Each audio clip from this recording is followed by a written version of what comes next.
Bonjour chers élèves de première, nous nous retrouvons pour faire le point sur l'affaire Dreyfus et répondre à la question de savoir quel lien y a-t-il entre presse et opinion publique.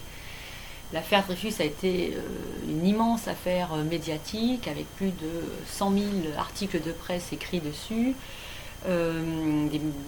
des publications qui ont forgé l'opinion, mais qui ont aussi été forgées par l'opinion publique.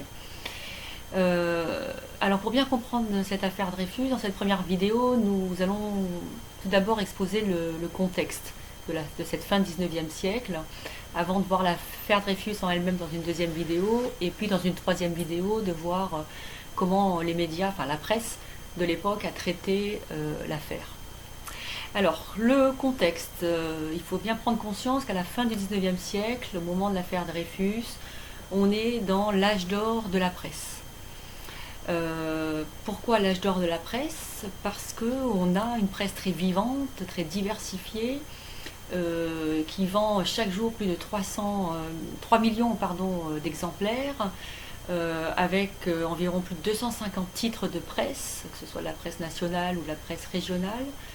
Donc une presse très puissante, très influente, et c'est pour ça qu'on parle de l'âge d'or de la presse. Alors il faut expliquer pourquoi on a un tel âge d'or. Il y a plusieurs facteurs qui expliquent cet âge d'or de la presse. Premièrement, il y a un facteur technologique. Au 19e siècle, avec l'industrialisation, il y a eu des inventions ou des améliorations techniques qui ont permis à la presse de se développer.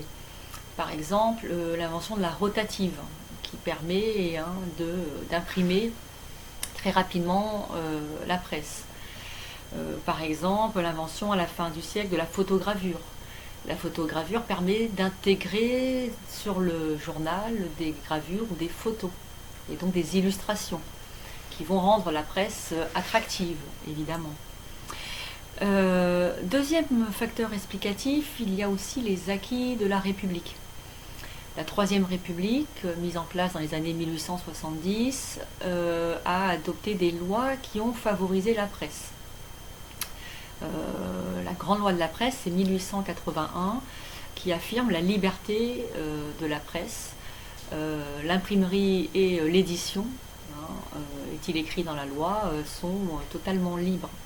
Donc cela va favoriser évidemment les publications de tous bords pour l'information, mais aussi les publications d'opinion. Cette liberté de la presse, elle ne date pas totalement de 1881. Je vous rappelle qu'à la Révolution française, dans la Déclaration des droits de l'homme et du citoyen, il y avait déjà affirmé la liberté d'expression. Mais la Troisième République, avec cette loi sur la liberté de la presse, véritablement installe une vraie presse libre. Deuxième loi de la République, très importante, c'est 1882-1883, les lois Ferry qui instituent, vous le savez, l'école gratuite, obligatoire et laïque, qui fait que tous les élèves qui sont passés par cette école savent désormais lire et écrire, et que donc de plus en plus de personnes savent lire et écrire, et donc peuvent lire la presse, peuvent décrypter les journaux. Donc on a une demande d'information de la part de ces gens qui savent de plus en plus et de mieux en mieux lire et écrire, qui doit être évidemment compensée par l'offre de la presse qui répond à cette demande. On a donc un âge d'or de la presse, ça il faut que vous l'ayez bien en tête. La presse n'est pas encore concurrencée par la radio ni la télévision, c'est elle qui fait l'information. Et donc dans l'affaire Dreyfus, elle est au centre évidemment de l'information sur l'affaire Dreyfus. Un autre élément de contexte que vous devez bien intégrer, c'est qu'on est à la fin du 19e siècle, après 1870, après la guerre franco-prusse, perdue par la France. Et la France a perdu l'Alsace et la Lorraine lors de cette guerre, et ça a induit un certain état d'esprit, notamment un esprit plutôt nationaliste, revanchard vis-à-vis des Allemands, vis-à-vis de tout ce qui n'est pas français, et qui explique aussi les ressorts de cette affaire Dreyfus, notamment l'antisémitisme. Le coupable idéal, c'est forcément lui, puisque c'est pas un vrai Français ou puisqu'il est juif. D'accord. Donc cet élément de contexte est très important aussi à prendre en compte pour comprendre pourquoi cette affaire a duré aussi longtemps euh, et pourquoi l'État français n'a pas voulu reconnaître l'innocence de Dreyfus. Donc pour le contexte, vous retenez bien, hein, à la fin du XIXe siècle, les progrès industriels de la presse, qui permet à la presse de devenir ce qu'on appelle aujourd'hui un mass média, un média de masse.